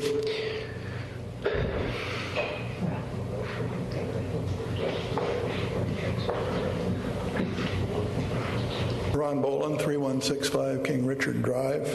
I was very interested in Superintendent McPhail's report this evening, although I must say I found it a bit confusing about how much crime may be up or down. However, I wonder if staff and council have considered a method that would report routinely to not only to council but to citizens, such as the mapping system that's used by the City of Victoria, which will show you for any area the types of crime that are being committed in that area and keeps very good statistics. Well, certainly something we could look into. I know in the case of Victoria, it's a municipal force, of course, and they're directed by City Council, Mayor and Council in Victoria as such, and they may interface more than we do with the RCMP, but that's only an assumption that maybe we could look at something like that. It depends on the amount of time required to do it and whether the benefit to the public would be there. I would ask that it be looked at. Thank you. Thank you. Okay, I see no further questions, sorry. Will we adjourn? Seconded? We stand adjourned. Thank you very much.